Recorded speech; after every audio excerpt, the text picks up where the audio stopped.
Given the importance of this market, there are a lot of vendors that have a diversity of solutions that are competing pretty fiercely for this space, right? So you have a lot of vendors who want to get our intellectual property into your HFT stack, as it were, right? So that's the good news. The bad news is there's lots of conflicting and confusing claims, and in many cases it's up to the customer to try and parse all these and say, okay, what is real, what is going to make a difference for me?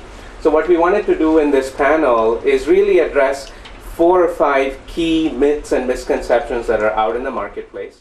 Leading off the panel would be Matt Anderson from NASDAQ OMX, the CTO of NASDAQ OMX, who's going to answer this very fun question. So what's your latency? Aldrin Isaac is going to go next, the head of core network design from Bloomberg, and he'll talk about microbursts. So the myth here is they don't exist. Even if they did, they wouldn't matter. Sean McAllister, the CTO of Solace, is going to talk about packet loss. The myth here is packet loss is really not a big deal, and Sean will tell us if that's true or not. And Silvano Guy, Cisco fellow, is going to tell us if we have to make this trade-off. Do we have to either pick low latency or reliability, or is it conceivable to have both? Finally, Peter Langford, Executive Director of Stack, is going to help us separate myth from reality. If you go to the reality, on the right side, you have the multicast information from the NASDAQ stock market. I will focus the discussion on our experience from the NASDAQ stock market. Here you see the multicast market data H 4.0 feed. As you can see, it is significant, and I won't steal the thunder from Aldrin, but microburst is really, and very, very unpredictable behavior is what you can see from a market feed. And with the lower latency, with the throughput going up from the exchanges, you will see that this effect will increase over time. The microbursts, in our case, are typically in the 1 to 3 millisecond range, and they can even be sub-millisecond.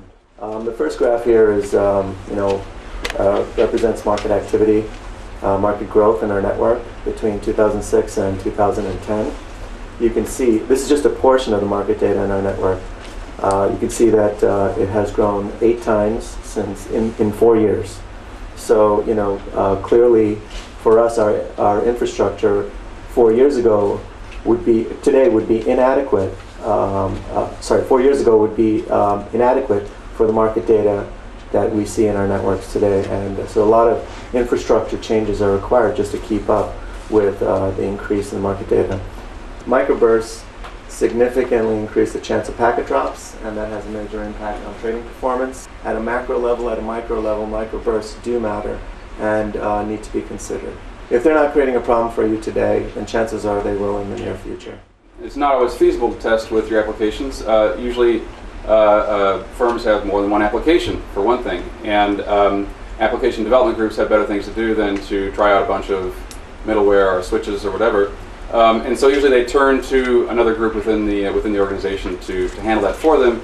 So the question is, what is a good approach to doing that? I guess the first bit of advice that we have is make sure you're testing with a full stack. You can certainly learn things through, say, low-level switch testing, Ixia type tests and so on. But to really understand how a given middleware is going to behave with a given switch and so on, you have to test them together. You're going to get radically different behavior if, with TCP, for example, if you're using a Solace appliance than if you're using something using sort of regular old TCP. So the full stack matters. So, for example, on the bottom, you can see if you drop 2 packets and you're receiving 1,000 packets per second, then you only start to react at 2 milliseconds from when you should have gap filled.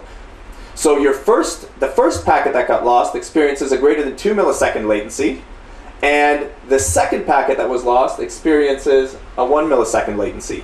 And the reason this becomes important is because typically there are multiple messages packed into a packet. And as you look at your distribution, you end up now shifting your 99th percentile or your 99.9th far, far out to the right. And so if what happens to be in those packets is critical information that you need to execute a trade, or if they happen to be a trade message, a new order, an order confirm, then now you've experienced a huge blip in your latency. I am absolutely in agreement with the previous speaker. If you drop a single frame, is not such a big deal. If you drop multiple frames, is really a big deal. It is also many applications are not so perfect as the previous speaker was indicating, and you know, when there are multiple frame loss, may have a hard time resynchronizing. There is a resynchronization issue. And so multiple frame loss is really a big deal. When you compare 2 milliseconds with 2 microseconds, you know, you are 100 floor high here. You know, you need to have a slide that is 100 floor high, because, or probably 1,000 floor high, because you know there is a factor of 1,000. There are 3 orders of magnitude between 2 milliseconds and 2 microseconds. What I'd like to do is spend a minute just summarizing the key takeaways that I got from people's slides. Max talked about the fact that latency characteristics are not trivial, need more than one number. Aldrin talked about the importance of microbursts and how to handle them.